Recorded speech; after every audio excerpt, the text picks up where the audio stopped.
Hello, Melanie. How are you today? Welcome to All Ears English. Hello, I am so excited to be here with you. Thank you for having me. Well, I'm excited to have you here too. Guys, today on the show, we have a guest.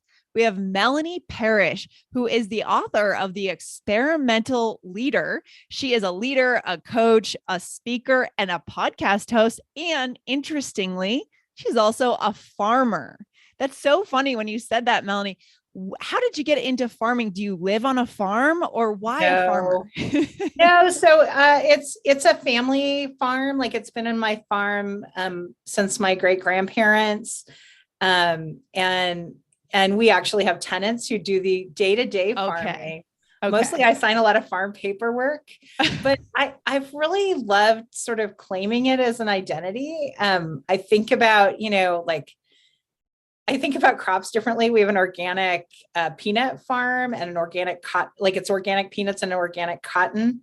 Wow. And so I think about peanuts and cotton differently. Much more than the average person would, right? Yeah. And I think about like, what's the rain doing? Sometimes it's like we get hailed out and it's like, oh, that's sad. Like I don't know. I feel connection to the earth in a different way because Very cool. I love that. Where is your farm based? Like where in the world? Are we talking Midwest, South? We actually have two farms. So we have one in West Texas. Okay. In Loop, Texas. Loop, Texas. Mm-hmm. Which is kind of funny because I live in Canada most of the time. Okay. And then we have one in House, New Mexico, which is really the middle of nowhere. And that one we actually do wind. Okay, I love it. Well, it's good to be kind of a multidimensional person, right? You are an expert in the business leadership world, which is what we're talking about today, but you also do farming or somehow involved in farming on the side. I love that. I love that. So, Melanie, what caught my eye about what you do and why I wanted to have you on the show is this concept of the experimental leader, right? Experimental leadership. Can you start by telling our listeners what exactly that is and why we should think about using this tactic or this strategy at work? Absolutely. I love talking about this. So I have done all sorts of things and learned all sorts of things from a couple of really cool people. One is Mike Rother, who wrote a book called Toyota Kata. Okay. He talked about iteration and coaching, and it's kind of a continuous improvement model. Yes. I also studied Eliyahu Goldratt, who's an Israeli physicist. And he talked a lot about bottlenecks and constraints. Okay. And I realized that when you talk about iteration, you talk about experimenting, there's actually a role for the leader to play in that.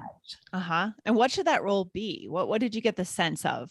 Yeah. So in some ways, it's holding space for experimentation. In some ways, it's introducing the idea of experimentation. Okay. So let me tell you why experimentation is super important as a leader. So when you think of a boardroom and you think of somebody coming into a meeting and you're talking about what you're going to do in your organization, and you're going to apply budget to it and you're going to do something. We all know people who live and die by their ideas in a leadership capacity. If your idea is bad, then you own that idea and your idea dies and maybe you die too. Sure.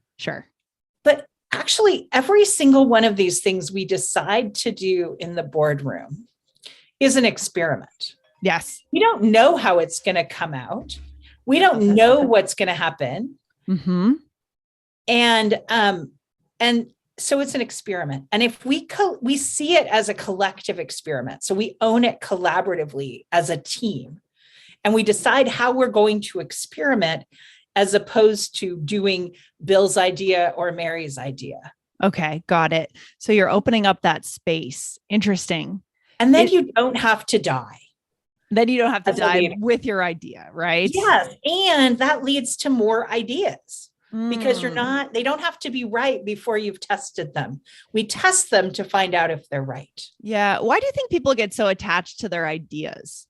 It's okay if people are attached to their ideas, but it's when other people attach ideas to us that we're Mm. vulnerable as leaders, because then we have to make play smaller, because every idea we put forward has to be safe. Got it. Got it.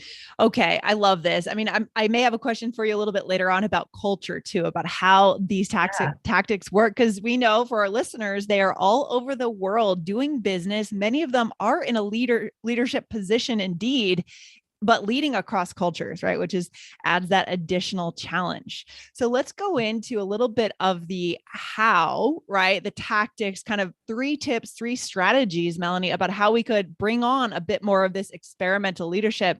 And then I want to ask you about the cross-cultural piece. Yeah. So I think the first thing is that if one understands that we're experimenting, then you can adopt the language of experimentation. Okay. Language. You're not, so the first piece is start talking about experimentation.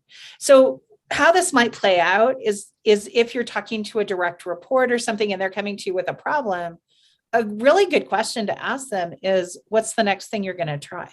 Perfect. Perfect. And so what is it in that phrase? And I love that we're talking about language, because at All Ears English, we are all about how language creates connection and language is everything. So what's the next thing you're going to try? What about that phrase is powerful in your mind? Well, one thing is you give it back to them. Yes. I love that. You're handing it right back to them. You're not telling them what to do. You're not telling them that they have to come up with the best solution, which is almost impossible without iterating. Yes. You're asking them what's the next step to try. And also, because you're looking for the next step, you're not looking for the overall solution where you have to map it out on a Gantt chart and it has to all be right, but the landscape changes in the middle. Yeah, that always happens. I hate that. It always happens. So you're asking them for the next step. They don't have to get the big picture right either. They can figure out what's the next piece of data we want to collect. We want to try a little thing, and that makes it safer to fail. I love it. So you're empowering your team member or the person you're managing, your direct report. So guys, again, we're talking about if you're in a leadership position and your direct report comes to you and says, "Hey, I'm not sure, I'm stuck here." This is what you're going to try to say back to your direct report, And what is that phrase again, Melanie, here that we could say? What are you going to try next? I love it. It's so good. It gives them the power, empowers them, and kind of crunches down the project a little bit. It takes it out from the abstract and makes it concrete. And it's only that next step. So good. So I love that language is the first piece. Go ahead. And I literally believe that people can transform their leadership with that one question. That is so good. I'm going to write that on my wall. Because we pick up work from the people that work for us all the time. And and handing it back to them allows them to hold all they know. You don't, because leaders all the time go off on a tangent and do something and they don't have all the information. But if you ask them what they're going to do next, number one, you ask them to do something next. And number two, they decide what's most important from their place where they're more frontline holding. So you're giving them the power to make that decision, right? Okay. So language is the first tip then, Melanie. What would be a second tip or a second strategy to put experimental leadership into action? So the next piece would be data collection. Okay. Tell us about that a little bit. So what are you going to try next? The next question could be, how will you measure it? Yes. What works? Why does this matter? Well, I mean, it's good scientific method. So if we start to make decisions scientifically, we want to actually collect as much data as we can. Some topics are better than others. Marketing, super easy. How many views do we get? Yeah. Do we get sales? Although, I notice all the time that we can get lots of views and not have any impact on the bottom line. Like everybody knows that. That's a challenge of marketing. So, but if we look at what's the data we're going to collect to know whether or not it worked or how it worked, that's step 2. Sorry about my phone here. It keeps ringing. Oh my gosh. Okay. That's great. So taking data and asking your direct report, how are you going to measure it? Is that next question then? Yeah. And it's true for any experiment that you do yourself too. So whatever you're saying to the other person, there'll be experiments you want to try in your own work as a leader too. I want to try having shorter meetings. That's your next step. Yes. How will I know if it works? Well, I notice if people don't get enough time and they're like, wait, we're not done. Right. Or they don't have what they need to move forward. Okay. And then from that point, we're pivoting, we're doing something different, but I love it. It's so good. Okay. So how are you going to measure it? And then what would be the third piece? When will we know? When will we look to see? Like, what's the time frame? How long are we going to do this? And I always recommend experiments that are short, quick experiments. If your experiment's 30 days or longer, it's too long. Yes. You want an experiment that you can prototype, that you can go work on it this afternoon, and you've got an experiment up and running tomorrow, and you collect data for 24 hours, 48 hours, 7 days. That's plenty. Anything longer than that, you're doing more than one experiment. Right. Because we talked again about how the landscape can change if we're mapping things out so broadly. If you go and do a 30-day experiment, the goal could have changed by that time within 30 days of the project. I mean, I know in smaller companies, for us, our goals are changing a lot. Not so much our goals, but our tactics and how we're going to get to our goals could change within 30 days very easily. So if I send someone off to go do an experiment, they come back after 30 days, everything has changed. And how frustrating is that for your direct reports, guys, for the people who work for you? That's demoralizing for them, right? It's demoralizing. And also you've lost focus as a leader. And so the focus, if I got to give a fourth point, it's figure out how you're going to hold focus to this idea of experimentation over time. Will you check in weekly? I love a weekly 15-minute meeting with direct reports to ask how their experiments are going. I love it. Yes. Remove their bottlenecks for them. Mm-hmm. What's in your way? What are you going to try next? Perfect. It's a short meeting, but it has astronomical impact on you as your leadership. Absolutely. Putting the power in the hands of your employees, but then those check-ins, they still feel like they have some guidance. They have someone there checking and kind of guiding them in a way, but they're in charge and they're empowered to get it done. So good. Now, one next level question for you, Melanie. Sure. How do you see, you cited some studies from abroad. I think you said someone in Israel. How do you see this playing out cross-culturally around the world? Does this kind of framework work well in Asia, business in Asia, for example, or South America? How do you see this cross-culturally working?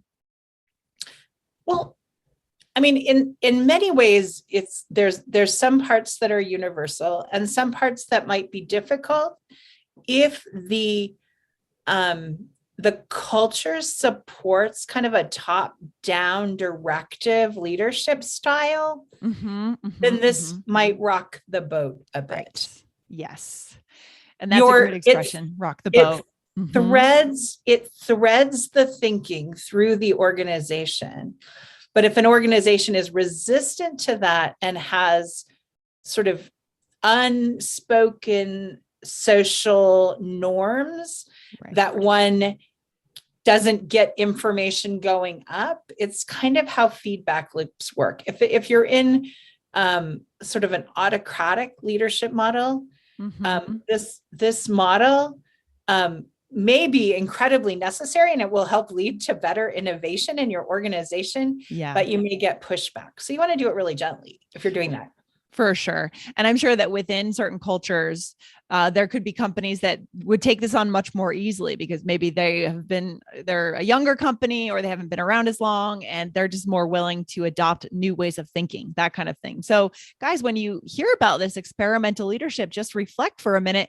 Is this something that you could try in your own company? Because we are always looking to improve ourselves as leaders, right? We always want to get better out in the world. Yeah, I'd love to say one more thing. Yeah, please do.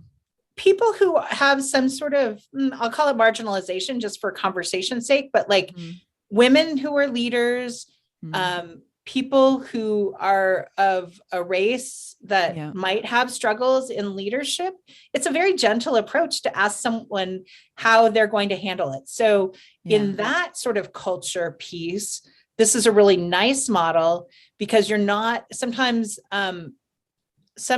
those groups struggle with an autocratic leadership style because people rebel against them because for whatever reason. And this style works really well for women leaders, for people who struggle with how power works in their leadership. Yeah, it feels like a much more human 21st century form of leadership to me. So I like it. I'm looking forward to seeing how this spreads around the business world and new forms of leadership kind of crop up. So good. Well, Melanie, thanks for coming on the show today and letting us know about this different style. I'm excited for our listeners to go out into their leadership positions in business and try this out and talk to their companies about it. So where can our listeners find you? I know you have a podcast, and especially if they're looking to improve themselves in the business world, they'll be looking for some resources. Where can they find your podcast? Where can they find you online? Yeah, so my podcast is called The Experimental Leader. Super simple. Mm-hmm. And they can find it anywhere podcasts. I think it's everywhere. And I would love to give your listeners a digital copy of the Experimental Leader book. Great. You can get that at digitalbook.experimentalleader.com. And if you sign up for that, you'll also get our notifications about podcasts and episodes as they're coming out. And so it's a really good way to connect with us as a company and learn about who we are. All right. Wonderful. Well, thank you so much for coming on the show, Melanie. It's been great chatting with you and always love talking about business. So this is good. Oh, it's so fun. Thank you so much for having me. Thank you, Melanie. And we appreciate the link for the book. Thank you so much for that too.